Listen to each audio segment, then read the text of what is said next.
तो हेलो बच्चों, आशा करते हैं आप सभी स्वस्थ होंगे और मस्त होंगे। आज हम लेक्चर 6 जनरल साइंस का लेकर आए हैं। बहुत ही आसान है और बहुत ही इजी भी है। बट फर्स्ट आपको पहले देखने में ऐसा लग रहा होगा ये क्या जिगजैग सा है, ये सीढ़ी का बना हुआ है, ये कौन सा कॉम्प्लेक्स स्ट्रक्चर बना हुआ है, ठीक है। और फिर ये क्या है, 30,000 का यूनिट्स का पेयर क्या लिखा हुआ है, ये इस तरह से क्या बना हुआ है जिगजैग। ये चीज़ जो है हम इसमें पढ़ने वाले हैं।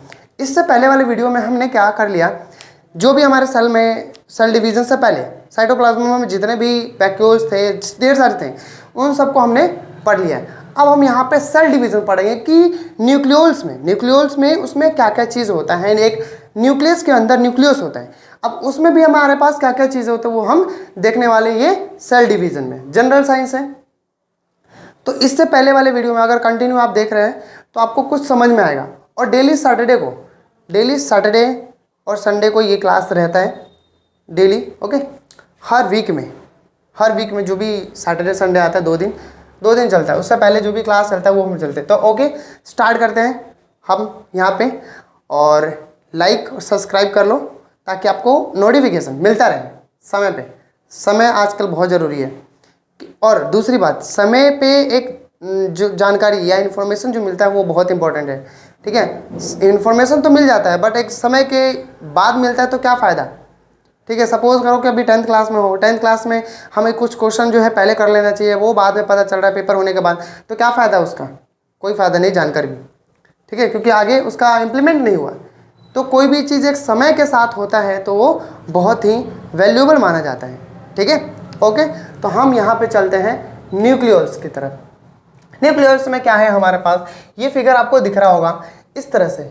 इसमें क्या क्या चीज़ है, ये हमारे पास एक जो ये जिगजैग जो है एकदम धागे नुमा संरचना जो है, ये हमारा क्रोमेटिन है। क्या है, क्रोमेटिन है। ये जो धागे नुमा संरचना है वो क्रोमेटिन है। अब क्रोमेटिन में ये इस तरह से भी बना हुआ है, ढेर सारे इसमें मिल जाएंगे आपको, ठीक है।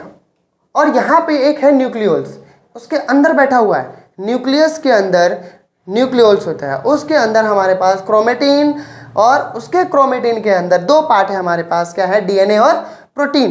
क्या है, डीएनए और प्रोटीन। अब डीएनए का क्या है, डीएनए आप पढ़े होंगे इससे पहले वाले चैप्टर में भी, या और भी कभी सुने होगा डीएनए का नाम, बहुत इंपॉर्टेंट होगा डीएनए।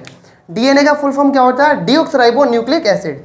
इधर कहीं हमने लिख रखा है, ये रहा डीऑक्सराइबो न्यूक्लिक एसिड। ये भी हम पढ़ेंगे कि क्या होता है, कैसे काम करता है इसका।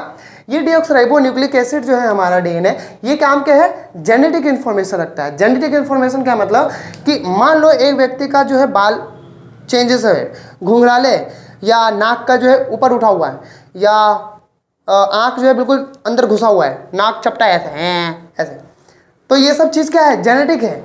ये सब जेनेटिक इफेक्ट पड़ता है, ठीक है। और अब आगे हम देखने वाले हैं कि क्रोमेटिन में जो दूसरा पार्ट है प्रोटीन जो है वो बनता कैसे है, वो हम आपको एक वीडियो दिखाएंगे, उस 2 मिनट का वीडियो है, उसमें आपको बहुत अच्छे से ये जो चीज़ें जो है प्रोटीन बनता कैसे वो भी हम देखेंगे। तो प्रोटीन जो है वो कंटेन नहीं करता है कोई भी जेनेटिक इन्फॉर्मेशन, कंटेंट नहीं करता है, उसमें कोई जेनेटिक इन्फॉर्मेशन नहीं होता, ठीक है। ऐसे बस प्रोटीन है, वो उसको हेल्प करता है। क्या बोल सकता है, प्रोटीन का काम क्या होता है, बॉडी बिल्डिंग में बहुत सारे काम होता है। तो आगे हम चलते हैं इसमें। अब यहाँ से जो सेल जो था ना, इस सेल में अब सेल को म्यूटेशन हुआ या डिवीजन हुआ तो इस तरह से बना। अब इस तरह से सेल में देखें कि आपको इस तरह से ढेर सारे दिखेंगे, धागे नुमा संरचना जो है इस तरह से जिगजैग से बना हुआ, वो आपको इस तरह से ढेर सारे मिलेंगे। इनको हम क्या बोलते हैं, क्रोमोसोम। क्या बोलते हैं, क्रोमोसोम। ये हमारे पास क्या आ गया, इनके अंदर जो ये सब चीजें जो है क्रोमेटिन में, क्रोमोसोम। अब देखो, अब क्या करना है हमारे पास, ये जो क्रोमोसोम है ना, ये जो जिगजैग घुमा हुआ है ऐसा, एक बार इसको खोलो, एक बार देखते हैं खींच के कि उसमें है क्या। तो एक चीज़ सोचना या ट्राई करना, कोशिश करना कि हमारे बॉडी के अंदर डीएनए की लेंथ कितनी है, ठीक है। ये आप सबका क्वेश्चन है। तो जो हमने ये क्रोमोसोम्स को बाहर निकाला तो इस तरह से ये जिगजैग ऐसे बना हुआ है। तो यहाँ पे कुछ दिखा कि एक जगह कुछ चीज़ पे है ना, ये गोल गोल सा कुछ बना हुआ है, जैसे कि एक धागा लिया, हम इस गोल पे धागे पे एक पत्थर बांध दिया ऐसा करके लपेट करके। ये भी हम पढ़ेंगे कि क्या है, क्या चेंजेस कैसे होता है, किसी में क्या होता है, किसी के डीएनए में क्या होता है, धीरे मतलब कि बहुत टाइट बंधा हुआ रहता है, किसी में क्या होता है, हल्के से बंधा हुआ रहता है। ये भी डिपेंड करता है हमारे पास बहुत सारे जेनेटिक इन्फॉर्मेशन में क्या क्या चेंज करता है, वो हम ये देखें। जो जीन सीक्वेंस, जेनेटिक सीक्वेंस जो है ना यहाँ पे इस तरह से, वो भी हम देखेंगे। तो ये जो है प्रोटीन होता है हिस्टोन, इसको हम क्या बोलते हैं, जो गोल सा यहाँ पे बना हुआ है इसको हम क्या बोलते हैं, हिस्टोन प्रोटीन बोलते हैं। इसको क्या बोलते हैं, हिस्टोन प्रोटीन बोलते हैं। अब यही आगे जाके जब खोलोगे तो डबल हेलिकल स्ट्रक्चर में दिखता है। ये क्या बनता है, डबल हेलिकल स्ट्रक्चर में इस तरह से बना रहता है। ये शायद अपने क्लास में देखे होंगे या वीडियो में, यूट्यूब पे बहुत सारे चीज़ें देखने को मिलता है, या टीवी में भी, या क्राइम जो होता है उसमें बोलते हैं कि अच्छा डीएनए निकाल देंगे, इसका चेक करेंगे, इसके बाल से डीएनए चेक करेंगे। हाँ, कैसे होता है, जो बाल से चेक कैसे डीएनए होता है, जो बाल है ना उसके नीचे वाला जो पोर्शन होता है बिल्कुल जड़, उसमें से निकाल के अगर थोड़ा सा भी सेल का पार्ट है तो उसको हम चेक करते हैं डीएनए। वो कैसे होता है वो आगे हम पढ़ने की कोशिश करेंगे। तो ये जो हमारे पास ये जो शेप है double helical shape, double helical helical जो है शेप वो स्ट्रक्चर है। इसमें क्या करते हैं, क्या होता है, जेनेटिक मटेरियल सेल है, इसको हम क्या बोलते हैं, जेनेटिक मटेरियल सेल इसमें प्रेजेंट होता है। अब ये भी आगे हम पढ़ने को मिलेगा कि क्या ये जो लाइन सा है उसको क्या बोलते हैं, ठीक है, इनको क्या बोलते हैं, तो वो भी हम आगे पढ़ने वाले हैं। और उसमें भी पेयर्स होता है, क्या क्या पेयर्स होता है वो भी हम देखेंगे, ठीक है। अब एक चीज़ समझो, किसी का फेस जो होता है गोल होता है, किसी का फेस लंबा होता है, किसी आई जो है ब्राउन होता है, किसी का थोड़ा सा ब्लैक होता है बहुत ज़्यादा। तो ये सब चीज़ कैसे चेंजेस होता है, हम अगर देखा जाए तो हम एक छोटे से सेल से हमारा इतना पूरा बॉडी निर्माण हो चुका है, मतलब एक तरह से बन चुका है।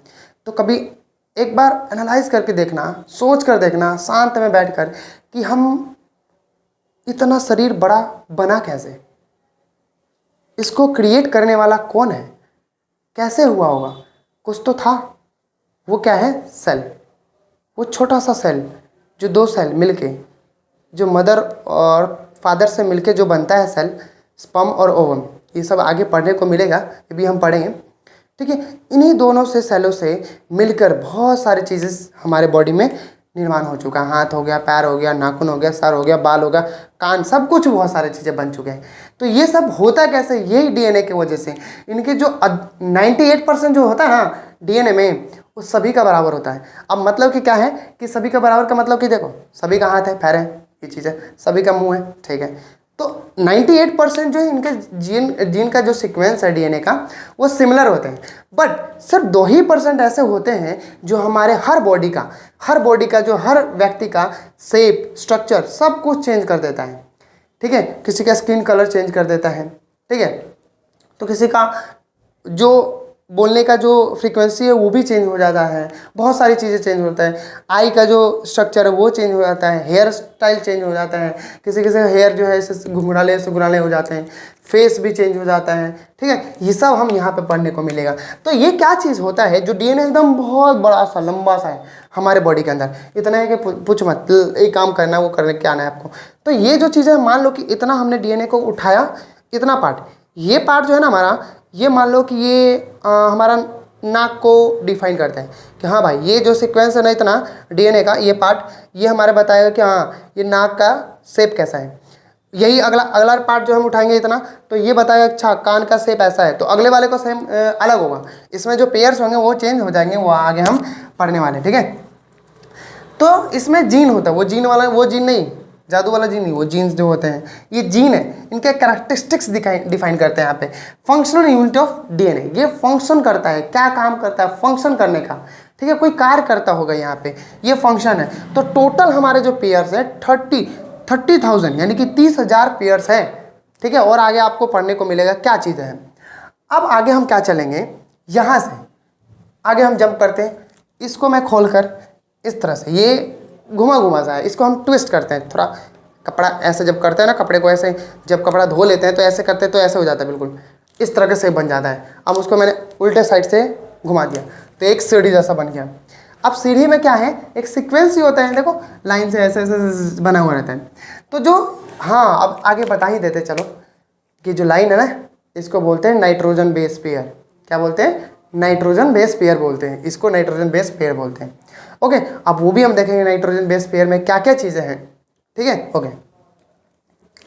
अब देखो, अब यही शेप जो है ना, शेप को मैंने चेंज किया है थोड़ा सा, इसमें फॉस्फेट ग्रुप होता है, सल्फेट ग्रुप होता है। यहाँ पे देखो डीऑक्सराइबो शुगर होता है, फॉस्फेट ग्रुप होता है, नाइट्रोजन बेस पेयर होता है। नाइट्रोजन बेस पेयर टोटल है 3.3 बिलियंस। तो इसमें भी एक ग्रुप है, एक तो मतलब से क्या बोल सकते हैं कि ग्रुप में बंधे हुए तीन तीन का ग्रुप बना होता है। वो क्या है? ATGC है। ATG जेनेटिक लैंग्वेज है। ये क्या है? जेनेटिक लैंग्वेज है। ये जो बना हुआ है ना पेयर्स, ये चीज़ देखो कुछ है नहीं, ये बनाने का अलग अलग तरीका है। ये तो अंदर इसके अंदर क्या क्या चीज़ें हैं वो देखो, पेयर्स कैसे बने हुए हैं, PS PS PS PS PS, ठीक है।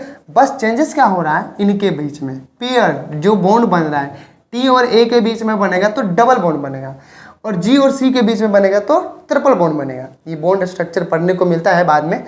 और A और T या T और एक बने या A और T बने तो भी हमें क्या बनेगा? डबल बॉन्ड ही बनेगा। और G और C बनेगा तो ट्रिपल बॉन्ड बनेगा। और ये जो चीज़ें है कुछ नहीं, ये जो है ना इधर वाला ये बीच वाला पेयर्स हो गया, और ये जो लाइनिंग है ना इसी में बने हुए रहते हैं। ये जो चीज़ किस चीज़ का बना होता है? PS PS PS, डीऑक्सराइबोज शुगर का बना होता है और फॉस्फेट ग्रुप का होता है। अब नाइट्रोजन बेस जो है ना, पेयर जो है, बेस जो है हमारा 3.3 बिलियंस होते हैं। कितना होता है? 3.3 बिलियंस। बाप रे, कितने लंबा होगा हमारे बॉडी में, इतने सारे ये सब चीज़ें, 3.3 बिलियंस। तो क्या क्या होता है अभी देख लेते हैं। ATGC ये क्या है? वो ATGC है देखो, adenine, thymine, guanine and cytosine. ये तीनों चार पार्ट में, चारों अलग अलग नाम है। ये भी आगे हम पढ़ने को मिलेगा हमें। तो एक बार हम देखते हैं जेनेटिक लैंग्वेज जो है ATGC, ये ट्रिपलेट वर्ड में होता है। क्या होता है? ट्रिपलेट वर्ड में होता है। ATGC, CAG, TAT, TTA, इस तरह से हो सकता है। ये कॉम्बिनेशन ऑफ ट्रिपलेट वर्ड होता है। इसी को हम क्या बोलते हैं? जीन है, कि भाई इतना जो होगा वो जीन के फॉर्मेट में होगा, ठीक है। इसके बाद जो है हमारा अगले वाले वीडियो में, इतना आपको समझ में आया होगा, ठीक है। और इससे पहले वाले में भी वीडियो में बहुत कुछ बताया मैंने। अब यहाँ पे क्या करना है, यहाँ पे इस वीडियो में आपको एक बार ध्यान से देखना है, ध्यान से सुनना है, कि कुछ नहीं है, बस एक चीज़ तो याद रखना है, DNA का स्ट्रक्चर, ठीक है। DNA का फुल फॉर्म क्या है? डीऑक्सराइबो न्यूक्लिक एसिड, जो कि यहाँ पे बता दिया गया है। इसके बाद हम क्या पढ़ने वाले हैं? सेल के अंदर ये जो है हमारा बनता कैसे, प्रोटीन कैसे बनता है। फिर हम आपको एक वीडियो दिखाएंगे अभी यहीं पे, उसका क्या कैसे होता है वो हम इसको दिखाने की कोशिश करें, ठीक है। ओके।